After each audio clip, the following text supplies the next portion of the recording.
All right. What's going on, everybody? Welcome back to another day of SaberSim's DFS Office Hours. It is Thursday, December 30th of 2021, approaching the new year here. Thanks for tuning into the stream, whether you're watching me live, of course, or watching back as a recording. I want to start off today's stream by just giving a big congratulations to everybody that had success playing NBA DFS last night. I saw a lot of winning screenshots in the NBA channel, seeing a lot on Twitter this morning as well. So congratulations to everybody that was successful last night. A big shout out, of course, to Andrew, to Sanch 05, who had a legitimate milli sweat going into like the last 4 or 5 minutes of that last game on last night, ended up finishing second for 150K. All of that off of a satellite ticket that he won a couple weeks ago. I think I remember you actually posting about the satellite ticket win and the excitement of that. So just, I mean, amazing. I was following along all night. Just amazing to watch that. And then, of course, congratulations to everybody else that won last night. If you didn't and you're feeling a little left out, don't worry. It's all good. I lost last night. A lot of excitement on the days where things are running good and a lot of people are having success. Doesn't always necessarily mean that everybody kind of gets there. That's okay. Your night will you'll have your night when you have your night. We'll actually talk a little bit about that because I think it's a good opportunity. There was a question about it, and I think it's a good opportunity to just talk about expectations of winning and things like that today. So we'll get to that as we go through the show today. We've got a few questions in the queue. We'll talk a little bit about value. We'll talk a little bit more about adjustments in step 1 versus step 3. Common question. We'll talk a little bit here. What else do we have going on here? We'll talk a little bit. I mentioned expectations of winning and bankroll management and things like that. A couple single entry type questions. As always, if you've got questions for me, go ahead and pop them into YouTube chat or the Office Hours channel in Slack now. I'll answer questions, again, as always, roughly the order they come in as best as I can here. So get your questions in early. They'll get answered earlier. But we'll go ahead. We'll pull up the app here. We'll start talking. We got a 4-game slate for NBA tonight. Imagine probably a bigger slate on the hockey side. They normally kind of flip-flop. Taking the night off myself tonight. No football tonight. First Thursday in a while with no football. So kind of interesting there. I want to start. So I real quickly, Pin Seeker posted a message here and mentioned that it would be easier for him to see kind of what I was doing if I put a highlight on my cursor. I actually had that all set up. I was like, yeah, that's a good idea. I definitely want you guys to be able to see what I'm doing on screen. And then I realized I can see the highlight on my end, but it doesn't show up on the stream, unfortunately. So what I'm going to do, I'll see if I can figure out another way to maybe make it a little more clear what I'm doing. Maybe by just making the size of the cursor bigger or whatever. I do think it will be a little bit easier to see on dark mode. So I'll go back to using dark mode here because I think you can see the cursor a little more. And I'll try to definitely at least call out, what I'm specifically clicking on a little more clearly as well, so people can follow along that are trying to learn. I know there are plenty of you out there that mostly listen to this show instead of actually like watch the full recording as well. So just want to make sure that it's easy to see for everyone. But let's get started here right off the bat. And we'll talk first. We'll hit this question from Jared. This came in yesterday afternoon, actually, right about the time we hopped off the stream. Give this a second to load up here. And he said, can you explain how SaberSim comes up with the value of a player, and is there a good rule of thumb when it comes to value? So this value column here, pretty simple. It is just the average projection of a player divided by the salary times 1,000, I guess, so that it comes out to this nice looking number here. Roughly tells you how many fantasy points on average you're getting per dollar in salary spent.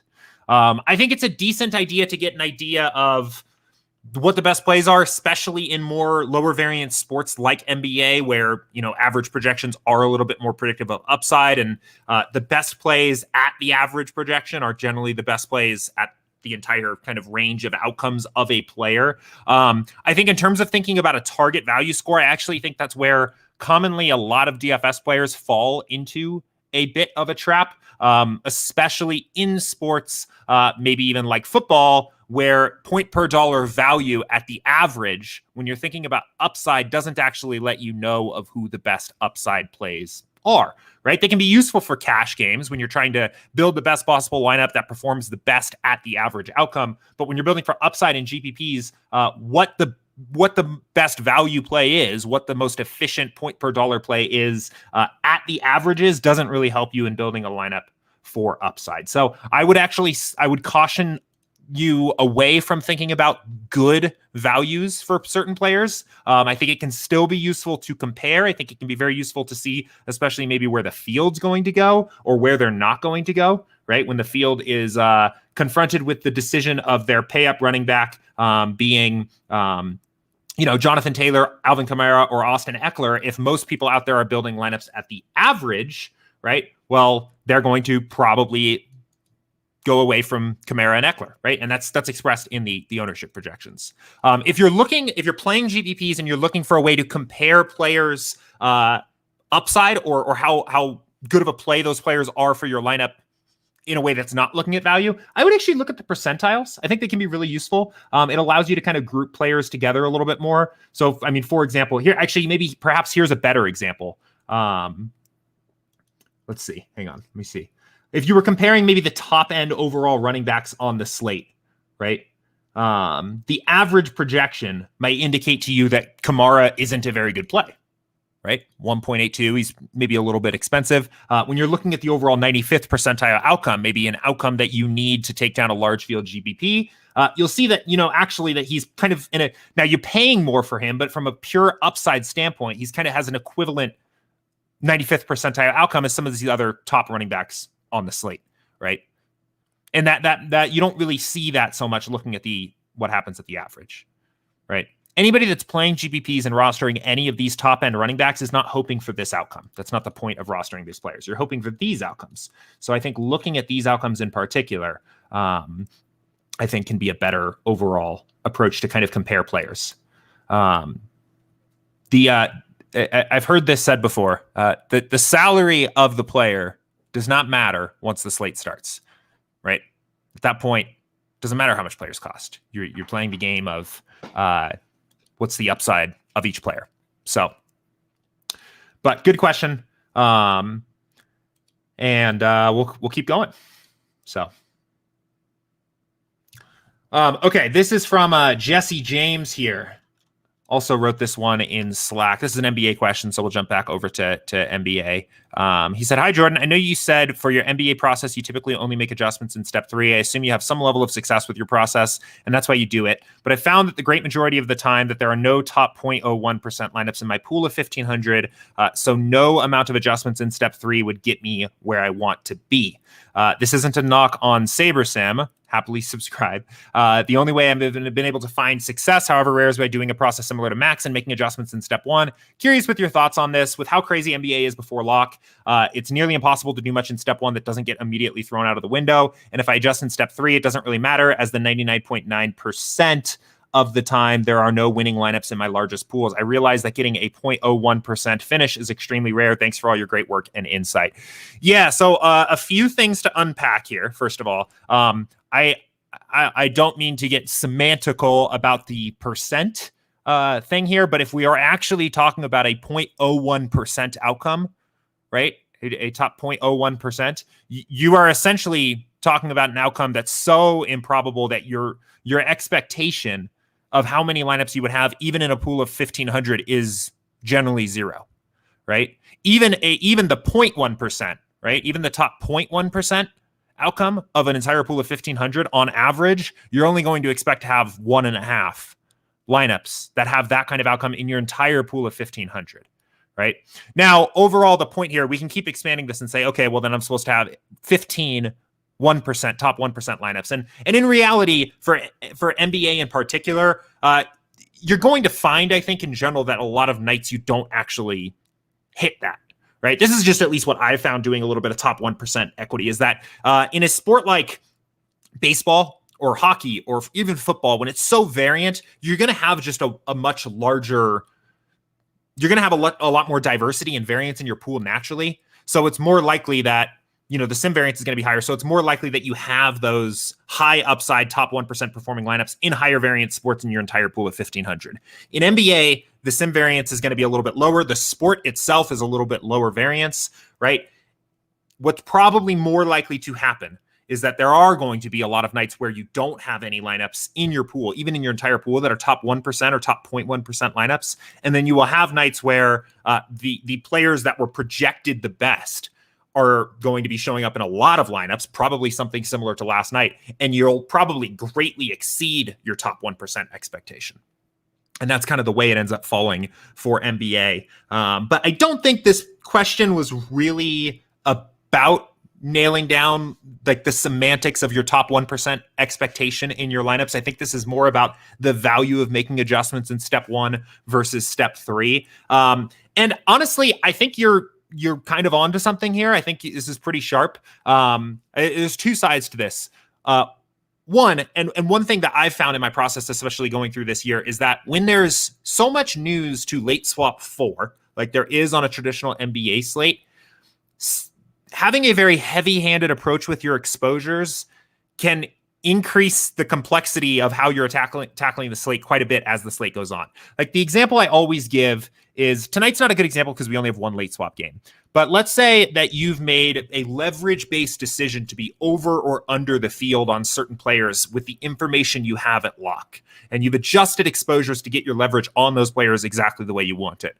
When news breaks in a game on the slate, like it happens all the time in NBA, it's not just affecting the players that are playing in that game, right? It should theoretically be changing the way that you're thinking about almost the entire slate, right? The plays that maybe you wanted to be under the field on have now changed, and you theoretically might want to be over the field on those players, or vice versa, right? And I think all of that makes it actually kind of difficult to make a lot of adjustments to exposures and also be flexible with late swapping and allowing the most recent information into your lineups.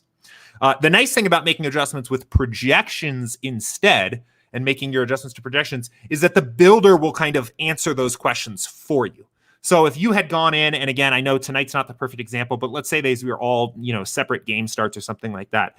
If you had gone in and said that you had wanted to bump Giannis, right, because you think that maybe he's going to be a little bit under-owned for a 4-game slate, or actually, you know what, even better, let's say you wanted to bump Embiid, right? And you wanted to like leverage off of what you think is going to be Jokic chalk, right? So you're giving Embiid a bump. And then later in the slate, later on, we get news that maybe Aaron Gordon is out again, and now Jokic becomes a good play. His projection has gone up a little bit later. If you late swap and leave the Embiid projection where it is, the builder will kind of figure out now, does it still make sense to play more Embiid? Should I pivot more onto Jokic? But if instead you had set a minimum exposure of 50% to Embiid, that's going to be honored. It's just a rule, right? You're not allowing the builder to kind of figure out like how much is the optimal exposure now.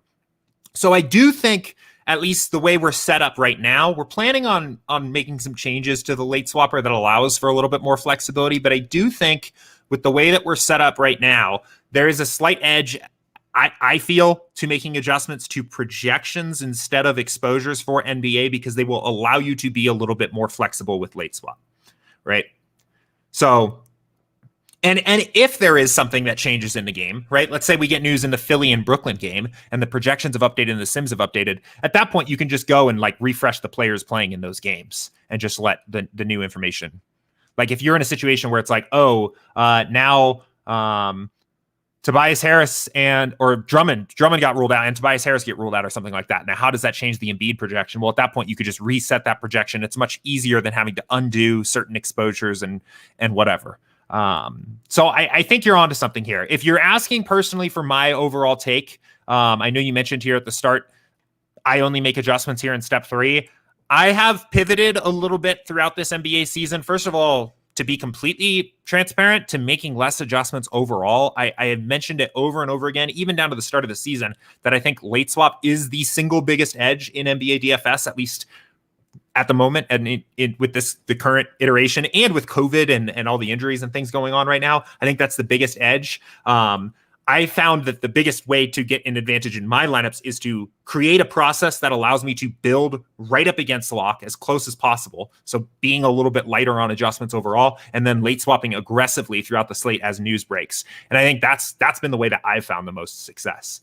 I started this season making more adjustments and trying to find, specific edges and leverage on certain players in the field with exposures at the start of the season, and found that I was just finding that edge naturally when the news broke and late swap showed up.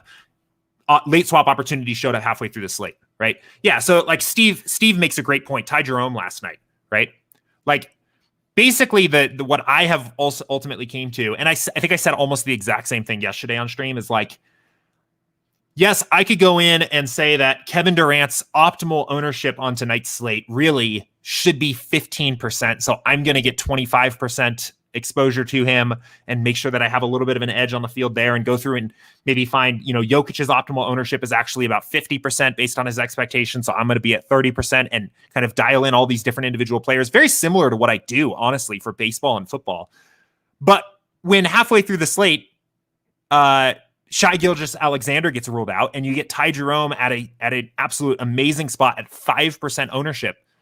What's the point, right? That's it. That's your edge. Like, it's there. The rakes paid in the contest. You found your edge. Like, you're in.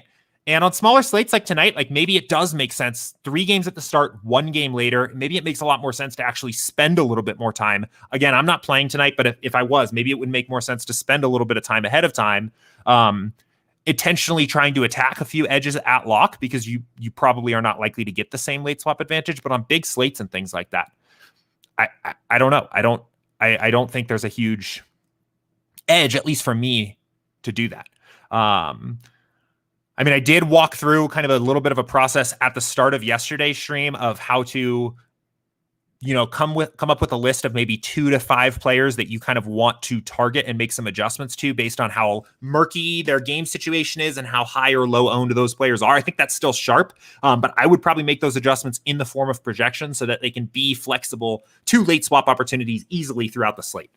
So let me know if that helps. Jesse, if you have any other questions, happy to talk a little bit more about that. But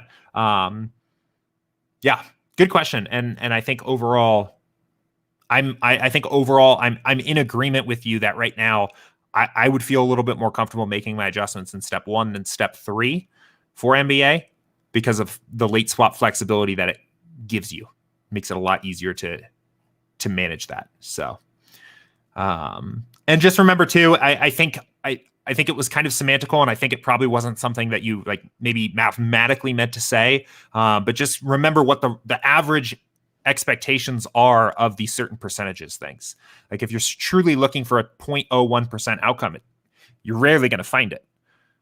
You're going to find maybe one on average of a 0.1% outcome, right? So anyway, I'm going to move on now here. The next question that had come in was from Pin Seeker about improving the visibility of the cursor. So again, we'll talk. I'll continue to try to make it a little bit easier to see what I'm doing on screen here, and narrate maybe a little better, and see if I can actually put a cursor highlight on in a future stream. I'm going to go ahead and jump to this next comment or question from KG, and I really wanted to make a point of talking about this one today. KG said, I just joined and used the software for the first time, tried it out, and took 200-man contests down with little tweaking. Was this just an anomaly, or was SaberSim this good all the time? And shady advice, well, 2 comments immediately pulled up. KB said, last night was a very good night for SaberSim. And shady advice says you should expect to lose a lot of what you invest most nights, with nights like last night making up for the slow bleed. And I think both of those things are true. And I think it's very important to remember, especially after you've had a very successful night, right? That just remember what the expectation of certain events are, right? The average expectation of a top 1% lineup is 1%, right? You can be better than the field and get there more often, but maybe yours is only 2%, right? You're talking about 1 out of 50 lineups is expected to go into the top 1%. So, if you are asking me, is SaberSim this good all the time? Well, the software is amazing at building lineups that have legitimate upside and have a real chance of success. I would say positive expected value lineups. But your expectation of success should absolutely not be winning every night. In fact, probably not even actually definitely not even profitable every night, right? Or even break even every single night. And anyone telling you that they can offer something like that to you is lying, because it's not possible, right? No one can be that successful playing this game. So I think it's always important to remember to level set expectations there. And just think about, I think it's just always very grounding to kind of think about things in terms of the raw probabilities, the percentages of getting a lineup in a certain percentile in a contest. What does that mean on a probability standpoint, right? But in NBA in particular, I think we kind of see these nights, right? I mentioned it kind of here before on the previous question, but we do kind of have this, we'll see these nights where there's kind of a lot of success, and probably the lower your sim variance slider was, right, the greater your individual chance of success might have been on that particular slate, just because this is a low variance sport where projections really matter heavily. So when the simulations are just really sharp with the projections for that particular slate, a lot of people are going to have success because a lot of people are going to have similar lineups. I think in higher variance sports, baseball, hockey, NFL, you'll see a little bit more diverse success, right? There'll be a handful of different people around that kind of have their winning nights on higher variance sports more spread out a little more evenly, whereas a lower variance sport like NBA, where projections end up mattering a lot, we kind of get these big buckets of success. So, but anyway, but a good question, and I think always important to kind of touch on that there. So, a couple single entry questions from Matt here. We'll talk about these real quick. First one, he said, "Hey Jordan, been following your contest selection rules to a lot of success. You might have already answered this, but does this not apply to single entry GPPs for a $50 buy-in, and any other advice for single entry?" The contest selection parameters all definitely still apply, whether you're playing single entry or multi-entry, right? You're going to find that the single entry contests in general grade out pretty well from our contest selection recommendations, mostly because they're almost always going to have 1,000 effective entrants, right? I think as you approach the $50,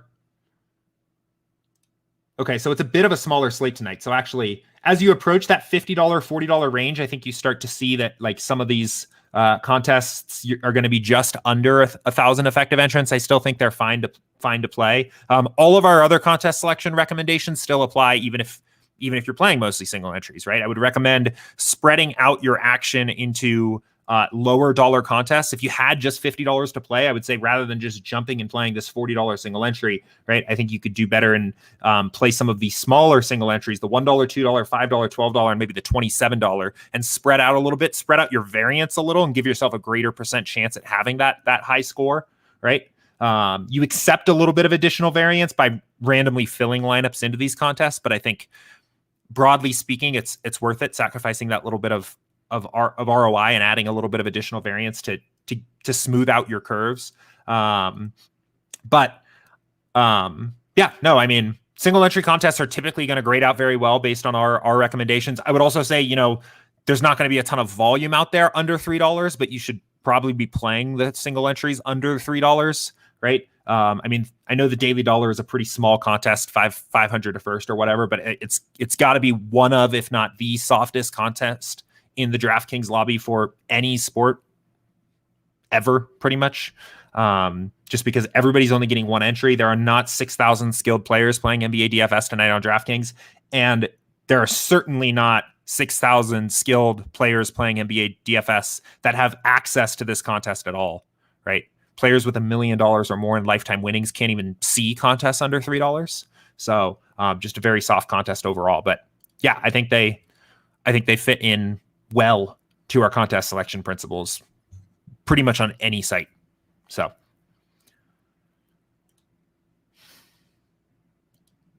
okay. And then there was another question here from Matt, single entry question. He said, "If I have a core of 4 to 5 players locked in and let SaberSim build the rest of my lineup, is this a solid strategy? Build maybe 3 lineups and choose the one I like best?" Potentially. The not so helpful answer to this question is it depends on who the 4 to 5 players are, right? And I know that's not super helpful. I mean, if you've done some research and maybe, you have a specific reason for wanting those 4 to 5 players into your lineup, and that's kind of well-researched information, then yeah, I think it's a fine strategy, right? Maybe you've identified like maybe you've identified a pay-up option that you like there, or a couple guys that you think are going under-owned, or maybe just lock in a few nice chalk plays or something like that into your pool. But I mean, it's certainly, I can't really tell you that, yeah, no, this is a great strategy, because it's going to be dependent on what players you end up with. My understanding here is that the idea here is that you'd be locking in a core of 4 to 5 and then building a pool of lineups and then choosing a single lineup out of it, right? If you told me this was a multi-entry strategy, right? If you told me that you were doing this as a way of building 20 lineups, I would say that this is a riskier approach than at least SaberSim would recommend by default. That doesn't mean it's a bad thing, but you would be more risk. You would be a more risk tolerant player because you're all in on 4 to 5 guys. But it looks like you're talking about for a single entry here, so I think it's fine. I mean, you'll even see if you go ahead and use the builder here and just start building some single entry lineups. This is how I typically do my single entry process. If I'm ever playing a slate where I'm only playing a couple lineups, typically what I'll do, I will actually do something similar to what you've described. But rather than locking any players in before the build, I'll just kind of let the builder do what it wants and maybe build 10. We're actually going to build 500 here and kind of see what we're getting out of this. And you'll often find that there's kind of a core of players established in your build purely just by what the projections look like alone and what the builder wants to do, right? So you can kind of see, even if we look at the first 20, right?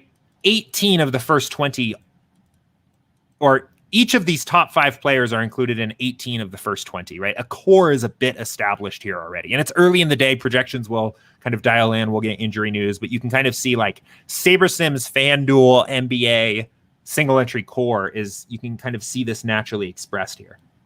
So that's in some ways what happens by default. This doesn't mean this has to be your core. And one thing that I've done before is kind of use a process of elimination approach where I kind of identify certain plays that I like, or that I want to be on, rather than doing this before the build. I do this here so that I can kind of look at the actual, just see unlocked SaberSim, what it likes, right? You could do things like, maybe I had decided that I really wanted to play Embiid. And if I lock him in, right, like you can kind of see the builder is going to be a little bit less flexible. So let's say I wanted to, I decided I wanted to play Embiid and I wanted some of the top overall projected plays, some of the best value in there. You're going to see pretty quickly, right? Well, let's see. Let's bring this back down to 1. Or let's see. Let's do 3. So I wanted to get some of the best value plays in there. Right. So even still, you're going to see pretty quickly that the builder's like, no, there aren't really 3 good lineups in your pool of 500 that have this core. So maybe I reset this and rethink what my personal core is here, right? So maybe I say, okay, maybe Embiid is not a very good projected play. Maybe that's not the play I need, but I want to do something a little bit unique on the pay up option. So maybe I instead, pay for a guy like Giannis if I'm getting an ownership discount here. And I'll kind of build a core sometimes this way if I'm only playing a couple lineups. Maybe I think Aaron Gordon's an interesting option. If he's questionable, projected well, probably going to be low ownership because people don't like questionable players. Maybe I do something like, maybe I actually fade Jokic. Okay, so, whoops. That's not what I meant. Maybe I uncheck Jokic, right? I'm kind of building a core here this way of like my guys. Letting SaberSim kind of help me along there. I think that's probably the better recommendation of how I'd recommend doing this. Do your own research, establish your core, come up with your guys. If you run into a situation where a player that was in your core just isn't projected very well, isn't showing up in almost any of your 500 single entry lineups, I think that gives you at least a flag to go back and check and be like, okay, where did I get this? How strongly do I feel about this particular stand? Am I willing to sacrifice it? Or do I want to go back to step 1 and bump up his projection? Because, maybe for the example of Embiid, I actually do think he's a really good play. Well, I don't necessarily. I haven't done a lot of research, but maybe you do, right? Maybe you're like, I actually do really like Embiid. I'm going to bump his projection up, get a little more of him, and move on with my core from there. But certainly nothing wrong with this overall approach at all.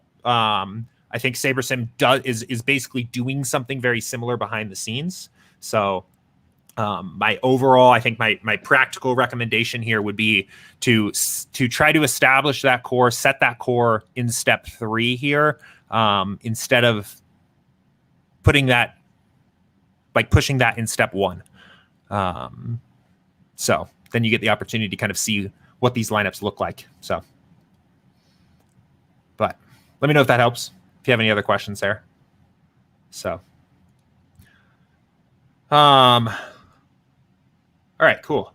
From Underrated, a question here. A couple more questions in Slack, and then we'll get to all the questions in YouTube chat, everybody. Quite an audience we have here today, which is awesome. So thanks, everybody, for tuning in. And let's keep it going. So Underrated said, question on bankroll. The 5% we use, how does that translate when you play multiple sports in a night? For example, I play NHL and NBA most nights. Would that be 5% each sport or 5% total? Seems like they would be independent, but wondering your thoughts. Yeah, our 5%, the way we typically kind of define it, is 5% maximum amongst any correlated slates. So if you're playing multiple slates in NBA that night, right? If you're playing the main or some showdowns or some turbos or night slates or whatever, it should theoretically be 5% total across all of that, right? Because the main reason why is that your results in one slate will be correlated to the results of the other, right? Because you're using the same information to build lineups for those. So you don't want to be too overly committed to just one night of information that you have for that particular slate. But NHL and NBA, I think you could safely both go in at 5%. I would couple words of caution here. First of all, is the contests that are available for NHL in general are not as great. I think best practice is we say use that 5% of your bankroll as a line, assuming that you can play 5% in the best contests that are out there. So talking about all of our contest selection principles, right? Playing the lowest dollar, spreading out, playing the lowest dollar contests first, playing contests with over 1,000 effective entrants, right? Targeting contests under $3 first, all of that. That's kind of it. The idea here is that if you're doing all of the right things with contest selection, you can afford to pay up to 5% of your bankroll because you know you're putting money into soft contests. Those same contests are not there for NHL on most of the sites just because it's a less popular sport. So I think if you can prove or you know that you're a skilled NHL player and you can beat somewhat sharper contests that have a little bit of a sharper crowd in there, I think it's fine to play a little bit more. If you're new to NHL or don't necessarily have the data to back up that you kind of can play NHL profitably in those sharper contests, I might start a little bit smaller there, right? So ultimately up to you. I mean, the real answer to this question is that your results in NBA are not correlated to your results in NHL. So if you want to play 5% in both, I think it's fine. But just keep in mind that the contests that are available out there for you in NHL are a little tougher because they're just smaller contests, right? The impact that the most skilled NHL players have on, I mean, we can just look at this here. Might as well just show what I'm talking about, especially for those of you that kind of maybe are new to some of this here, right? We can look at the $1 is always a pretty good example, right? So the impact that the most skilled players have here in this particular contest is going to be fairly light, right? There's a little over 2,000 effective entrants playing in this contest. There are probably not 2,000 skilled NBA DFS players that have access to the $1.20 max playing in the lobby tonight, right? NHL, if we go look at the same contest, similar contest at least, right? Oh, did the hip check already fill? Oh, no, there it is. Okay, so the hip check in this case has 6,000 entries, right? I would wager that there might be 300 skilled NHL DFS players that have access to this contest tonight. Or even if it's static, right? Let's just assume that there's only 100 skilled players playing in the lobby of both sites that have access to the $1 contest, right? Those 100 players are going to make up a fraction of the and one on NBA. They're going to make up almost a third if they were maxing out this contest of the entries in this contest, right? So they can take up a lot of equity pretty quickly. That's why the contests are sharper. So, but On NFL Sundays, for example, I think this is another situation where this comes up. I will typically play whatever I'm comfortable with playing from my bankroll independently on both NBA and NFL, because there's great contests for both. NBA is a little worse on Sundays, but there's great contests for both. And like sometimes that looks like 5% in both NFL and NBA with no issues for me. So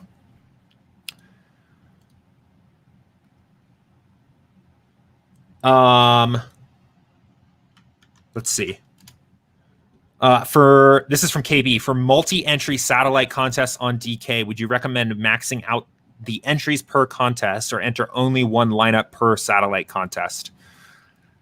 It's a good question. I mean, so satellites and like qualifiers and things like that are not, I would not say they are firmly in our contest selection recommendations, right? I've talked a lot about where I think satellites can fit into your contest selection mix. I think the best two ways to use them are if you are playing with a larger bankroll and can afford to max out most of the other best contests that are out there, the available GPPs, and you can get the opportunity to play some satellites to fill in that gap. I think the other exception is overlay, right? I will generally keep an eye on satellite contests going into lock because they overlay pretty frequently, and if you can get them where the rake is paid or there's a lot of overlay in the contest period, I think that can be pretty good. In terms of, should you max them out or not?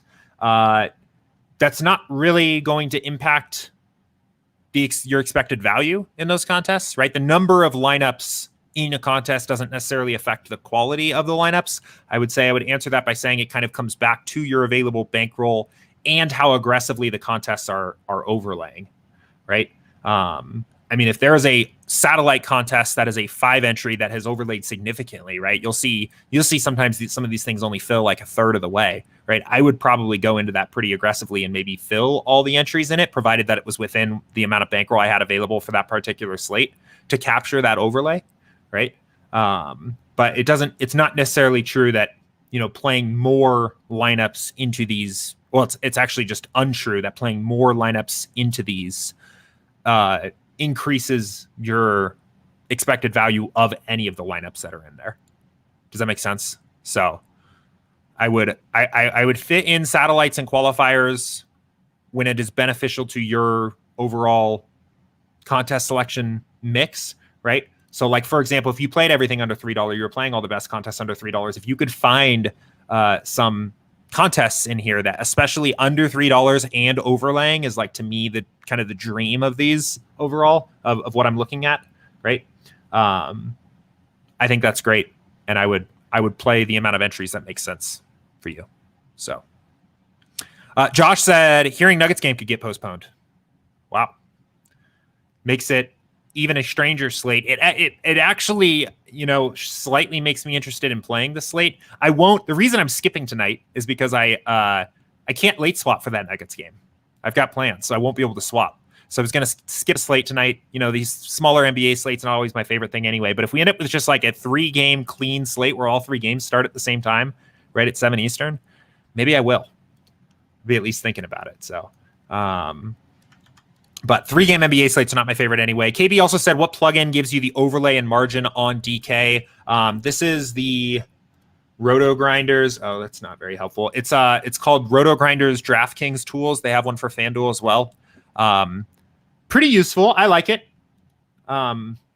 It's nice. It kind of calculates some of this stuff right off the bat for you in the app. So you can see rake, how much of the field is paid out, the min cash line, how much is in the top 10 and how much goes to first.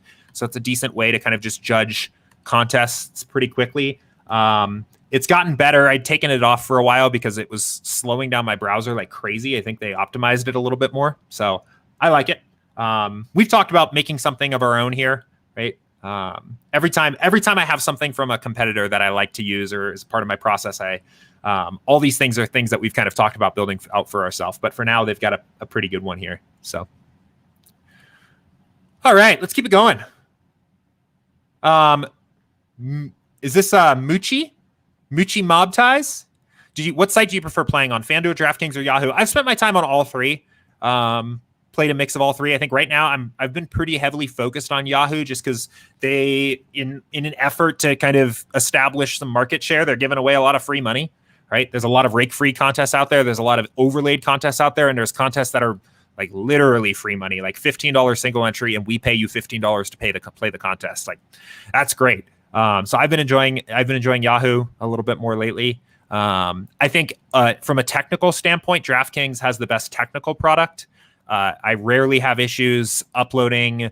I really have issues like bulk entering contests, reserving entries, uploading CSVs, all that kind of important stuff, especially for NBA. So I like DraftKings for that. DraftKings also in general is going to have probably more of contests that grade out better by our metrics based on what we kind of describe as the best contests to play, just because their contests are a lot bigger, right? So you have kind of a more effective entrance on a per contest level. Their contests are also bigger, but I do think the player base on DraftKings is a little bit sharper. People chase those bigger contests. DraftKings can afford to have bigger contests, and people chase that. You attract a sharper crowd that wants the biggest prizes there. So I think DraftKings can be a little bit sharper. I think they all kind of have a place. For basketball, I don't think it really ends up mattering a ton. All three sites have really kind of come together. And it surprises me actually thinking about this, but all three sites have basically all made the agreement that late swap and multi-positional eligibility is the only way to play NBA DFS. And maybe you agree. I mean, I love late swap. Like at least from a strategic standpoint right now, I think it's a huge edge. So I like it. But FanDuel didn't have late swap for years, and I thought that was a bit of a differentiator for them, right? I know probably a lot of sharp people wanted it just because, again, the field's not going to bother to do it and you get an edge there. But I think there was there would be slates, at least for me, where I knew I wouldn't be able to late swap, and I thought that it might be nice to go play on FanDuel, right? Back a couple years ago when they didn't have late swap, that was a decision for me of where I was going to play that night was based on how much flexibility did I have. And did it suck that Anthony Davis going into lock questionable got ruled out 2 hours into the slate? Yeah, but it also was kind of sick getting Anthony Davis at 6% ownership because he was questionable going into lock and there was no late swap. I thought that was a differentiator. And then last year, they had no multi-positional eligibility, right? A player had a single position that they could be used in. And they changed that this year too, to make themselves more like DraftKings. And I think that's also fine. I think that's probably creating more complexity in the game. I think also is an advantage to sharp players in general, right? It makes it more costly to make a lineup that is suboptimal because the best plays can be used in more and more positions. But that's another situation where that was something that FanDuel that was unique, and it surprised me that they changed that because I think it was a differentiator. It was it was something that made their product different. For NBA and NFL, I would say at the moment, I think all three sites just play really, really similarly. I think there's not really a big difference in the way that the contests themselves play between the three sites. So on those two sports, baseball gets a little different because you have a single pitcher for FanDuel, which is definitely something that's unique. That definitely changes the way it feels to build lineups on FanDuel. There's a much smaller viable pitcher pool. It's much easier to get leverage on certain pitchers in baseball. But yeah, I think they've all kind of got a role. One of the best things I can recommend is to try all three. One, you'll probably get deposit bonuses for your first time deposits if you go to play a new site for the first time. You'll also get access to their individual beginner and casual contests that are just enormously soft. So if you're new to DFS or if you're new to any of these sites, I would highly recommend depositing on the new site, matching the deposit bonus as much as you can, because it's again, basically free money, and take advantage of getting to play the beginner and casual contests while they are available to you on a new site. It can be a pretty easy way to build up a decent sized bankroll pretty quickly. So, but I like all three. I go back and forth depending on kind of what I'm looking for on that particular slate. But Chris said, having a $2,000 bankroll, so I'm playing $50 a night. If you only want to play 3 to 5 lineups a night, would you stick to single entry and use a different lineup in each? Yeah, I think so. That would probably be my approach. Those single entry contests are just going to they're going to grade out softly, right? They're going to be some of the best overall contests you can play from an effective entrance standpoint. The one thing you have to think about there is when you get to that $50 range, you're accepting a little bit of variance in like what contest your lineup ends up in, and you need to ask yourself if you're okay with that, right? So like one of the ways that I do this is with total prizes, and I think about this from a standpoint of order of magnitude, right? So let's say you're playing, just as an example, you're playing the $1, the $2, the $12. Let's just say, actually, you know what, forget it. Let's say you're playing all of these, right? Like there's not a big difference really in whether a contest ends up in the $5 high five versus the $40 mid range, right? There is, but I don't think it's worth playing a duplicate lineup in there just to even out that variance. But there is a pretty big difference if your lineup ends up in the $1 daily dollar versus the mid range jumper, right? So when the total prizes is off by an order of magnitude for me personally, so an order of magnitude, I'm saying, right, this is a $5,000, right, versus a $10 or $20 or $30,000 prize pool, right? To me, that's then this is just a personal variance question. To me, that's starting to accept a little bit too much variance in the luck of where a lineup ends up in for me to be willing to just build 5 lineups and fill them uniquely. In this case, I might play 3 lineups, put my top 2 in the $2 and the $1, and play a unique lineup in, or maybe 4 other, play a unique lineup in the $12, the $5, the $27, and the $40, for example. That's probably what I would do. But maybe you're not playing the $40 if you're only playing $50. So best practice, if I can be like totally honest here, if you were playing $50 a night, I would say to play more multi-entry lineups, right? Because even this is still going to be pretty high variance, right? If you're only playing 4 lineups a night, right? You theoretically are going to have to go through about 25 slates before you're even expecting to have a top 1% lineup, really, depending on, how things shake out. That's a lot of slates, right? Whereas you can get there a lot faster if you start playing some smaller dollar multi-entry. I mean, if you just said I have $50, what should I play? I would tell you for NBA to play the elbow shot, right? $2, daily dollar, $3, the quarter jukebox, $8, the and one, $28. Then it gets a little more interesting. I think you have a couple choices. I think I would probably play the $5 single entry. That's $33. And I would either consider, I think you've got a couple options. I think what I would probably do is fill in the gaps with the 4-point play and play whatever that is. That's, you have roughly $18 left, maybe maybe 4 entries in this or something like that. Or maybe just play the hot shot or something like that, which isn't the best contest, but it's in that $3 range, so sharps can't play there, right? I think you've got a couple different options there, but I think that would allow you could potentially be playing close to 40 unique lineups, right? Give yourself a much higher chance at having a high score in one of those lineups. That would be my recommendation of what I would do with $50 instead. But if you want to play single entries, I get it. I like totally understand that there are some people out there that just like the single entry sweat a little more, or the lineup building process, or just play a little bit better in those. Totally get it. In that case, I would use unique lineups up to the point where you're comfortable accepting the variance, right? Like literally go look at the lineups you're entering and ask yourself, there's a trade-off. If you only played one lineup in all 5 of those single entries that we were looking at a minute ago, right? Like there's a question of, do you need to do that, right? Do you need to win 6 different single entries all in the same night? Probably not. And the odds of doing that are so low that it's better to spread out a little bit. But where's the line drawn of spreading out, right? You may look at this and be like, no, I'm totally fine if by pure luck my best lineup gets in the daily dollar and I win for 500 and I 10x on the slate. I don't care. That's great. And maybe that's the right answer. But for me, I wouldn't want a 10x difference. I wouldn't want the difference between $5,000 and $500 coming down to pure luck. So I personally would probably play 4 unique lineups in the $40, $12, $5, and $27, even though this contest doesn't grade out very well.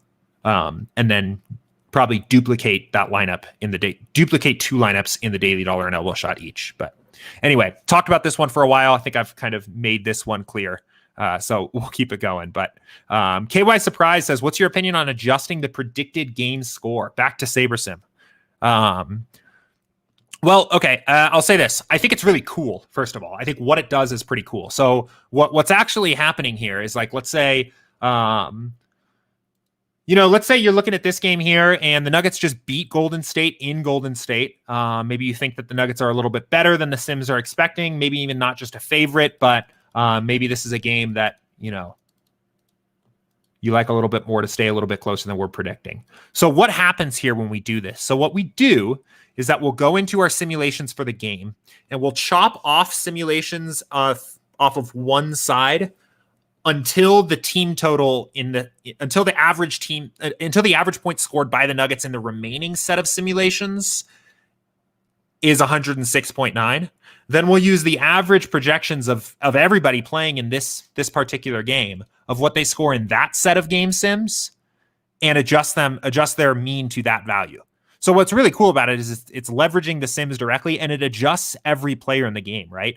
So in NBA, right, if you increase one team's overall team total, you actually see this like slightly negative effect to some of the players playing on the other side, not all of them. Jordan Poole has very slightly a worse average expectation when the Nuggets perform better, but Steph Curry actually has slightly better performance when the Nuggets perform better as a team. So it's really cool. What ends up happening here, though, and this is something that I explained poorly the last time I talked about this, is that when you go back to build the lineups, you're building the lineups with the entire set of individual of game simulations that we have for the game, and just using these now as custom projections, where the players' projections have been custom edited. So this has a very holistic, like, well-rounded approach to changing a projection of a certain game without limiting you from building. So I think they're very cool. All that said, I haven't used them all too much. I feel like in general, like, I don't often have a take about a game as much, at least for basketball. I think about things a little bit more on the player level. I've messed around with using these a little bit more in baseball and higher correlation sports, maybe even a little bit in football, where you can, like, I think, have a more meaningful stance on a team as a whole, right? But I don't often think about, like, I think the Nuggets are underprojected, right? So I'm going to bump them. But I might in football think, like, I think that the Falcons are underprojected and maybe give them a little bit of a bump. Or I might think that, like, a team, though I think it's probably best overall used in baseball. I think that's my favorite use for it, because then you get this very nice effect of bumping up a team gives you more exposure to the stack and less exposure to the pitcher on the other side, because since you're using the sims, when the stack comes up, the pitcher comes down a little bit, and it has this really nice impact there. So,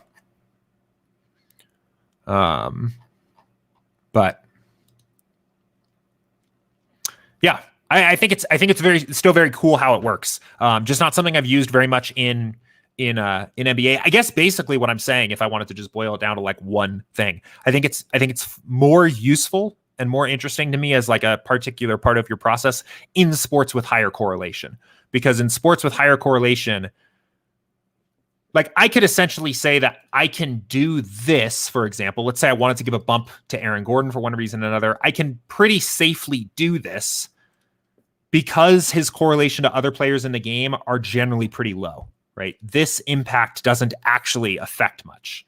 But in some ways, going over to NFL and making an adjustment to a player without considering how that player is correlated to another player in that game, right? If I were to do this without considering how this player is correlated to other players in the game, that might be a little bit wrong, so to speak, right? It might be wiser to do this instead, because then the natural correlation is going to get expressed correctly, right? All the other players get the bump. Oh, whoops. There we go. Now the other players get the bump alongside it. That kind of coincides with the success of Stafford. So higher correlation sports, I do think there's a good argument to making some of your adjustments in team totals instead of individual players. But let's see. Couple comments. Mitchell said Bink to single three entry max last night with 336, but in the big entrant tournaments, the score might not cash. Correct. Yeah. The more lineups in the contest, the higher the scores are going to be at the top end, right? That's just a pure math thing, right? Like the probability of somebody having a higher and higher score gets greater and greater the more lineups you have in there, right? A way to think about your DFS contests is there's a theoretical pool of all of the possible lineups in a given slate, right? So for a 4-game NBA slate, there's a pool of every single lineup that you could possibly build, right? And even if you limit that by like saying somebody has to use a certain amount of salary, right? You could theoretically come up with all the possible lineups that somebody could build if you had a long enough time and a computer program powerful enough to do it, right? One way to visualize contests, and this is a very crude way of doing it, is that they are just random samples of that possible pool of lineups that is available, right? So imagine how high do you think the average score would be if you reached into the pool of all the possible lineups that you could build and pulled just 100 random lineups out? That's 100-man. That's a 100-man contest, right? You would probably think that top score in the lineup probably wouldn't be that high, right? Now go in and say that you're reaching in and you're pulling out 100,000 lineups, right? That's like the $5 150 max that like DraftKings is featuring, right? How high would you expect the top scoring lineup in that to be? Well, probably a lot higher, right? In reality, people aren't reaching into the bag of lineups and pulling things out at random, and there's duplication and things like that. But that kind of is a way of thinking about why scoring is higher in these contests, right? Overall. So,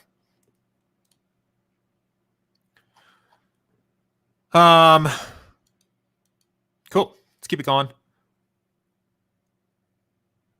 And then, okay, so a follow-up. Chris followed up on what we were talking about earlier with the single entry thing. How would you assign these lineups to the different tournaments? Highest SaberScore lineup into the highest dollar buy-in. I think that is theoretically the right approach.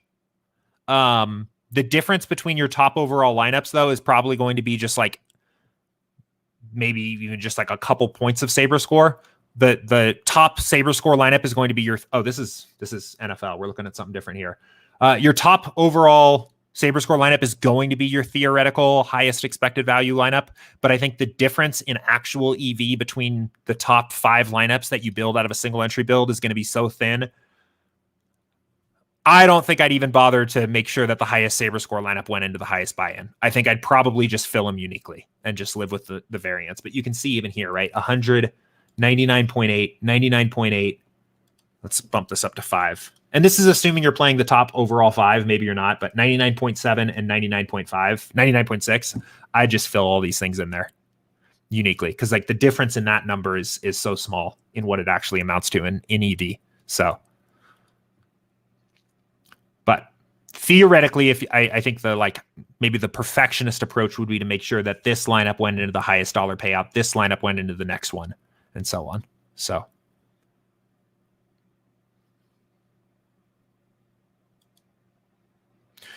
Jared said, how does SaberSim do with MMA for DraftKings and FanDuel? Pretty good and soon to be better. I think one of the, I'll start and say one of the limitations at the moment, I think with the way that our MMA works is that these are just raw projections. They're unfortunately not driven from simulations.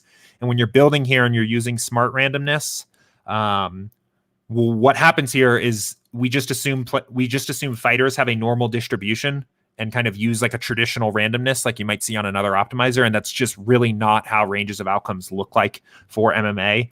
We're pushing to get some sims out for MMA, and I think it will improve a lot then.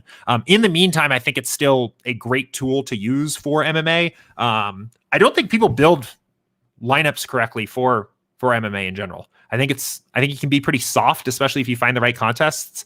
Like, first of all, there are way too many people out there that are allowing opposing fighters into their GPP lineups, and the negative correlation between two fighters in an MMA fight is pretty massive. In fact, I'm excited to see just how high it is when we have correlation value based on our sims. I think this is just an enormous mistake. In cash, it's fine, but in GPPs, I can't believe people do this, and they do it all the time. I also don't think people spend enough time actually thinking about duplication in MMA. So doing things similarly like we talk about on NFL Showdown all the time. One of the very crude ways of doing it is setting a max salary limit. But beyond that, I think bumping up your ownership fade and looking for combinations of players or combinations of fighters that are going to be somewhat unique, right? Looking for intentionally lineups that kind of look a little bit of unique. I think a lot of the EV in MMA, just like NFL Showdown, especially in large field stuff, is in avoiding duplication. And I think, just taking advantage of having a high smart randomness, even though it's not perfect, and a high ownership fade can be pretty solid. So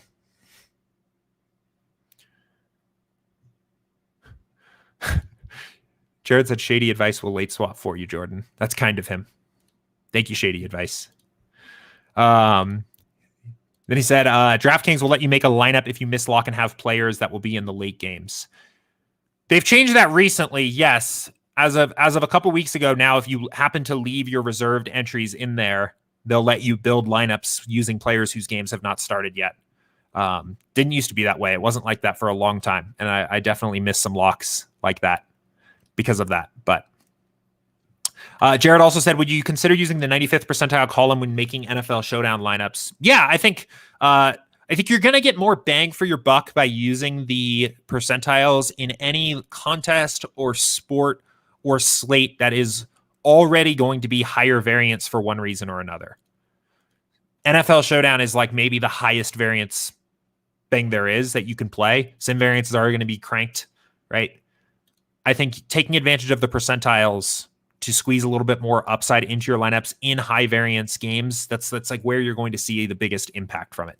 By no means do you have to, again, because we're using single game simulations to build these lineups anyway, right? You're essentially looking at optimals when you do a build. This game already played. What's going on here? When you do a build, you're already looking at lineups that are optimal for a single game simulation anyway. So you have a lot of upside in the lineup naturally. But turning on the percentiles a little bit, I think, is a good way to squeeze a little bit of additional upside out of there, right? Maybe pulls out some of the lineups that have some of the most raw upside in the pool.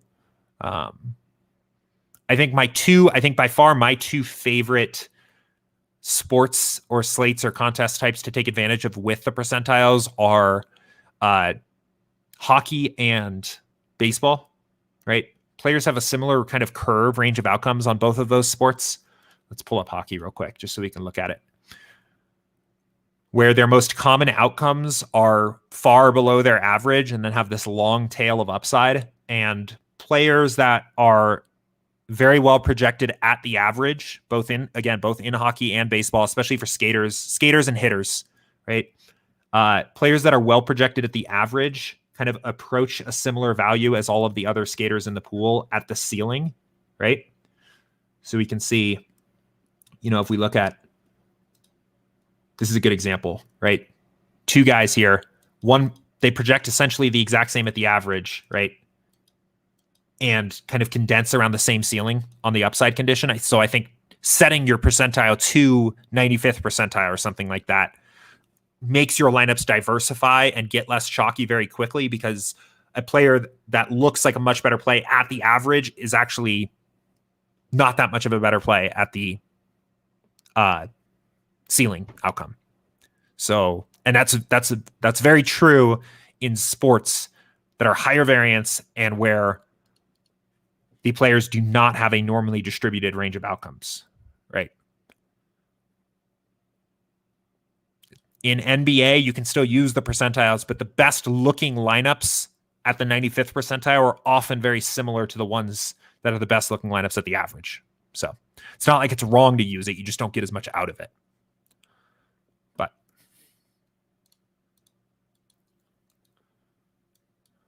all right. Right at about an hour. It always surprises me, and maybe it's because you guys watching the show here are kind of know that this is about an hour, and maybe the questions stop coming in or whatever. But it seems like so often, right at about an hour, I get through my last question. So we're right at about an hour again here today. I think we'll go ahead and probably leave it there. There will not be a stream tomorrow for New Year's. So happy New Year's, everybody. Good luck in your contests tonight. We'll see what happens with this Nuggets game. Maybe it's already gotten postponed. I guess we'll keep an eye on it here. But good luck if you're playing NBA, NHL tonight. Obviously, of course, good luck in your NFL slates coming up on Sunday. Will be a fun NFL slate on Sunday. I'm actually really excited for it. 14 games is just going to be chaos. If you're a red zone watcher like me, I'm sure God, man, everybody watching the show is probably a red zone watcher, I imagine. But can't wait to see the Octo Box with 8 of 14 games going on at a couple different times on Sunday. Pretty excited about that. So anyway, happy New Year, everybody. Thanks as always for tuning into the stream here today. We will be back on Monday of next week in 2022 for another office hour stream. So until then, take care. See ya.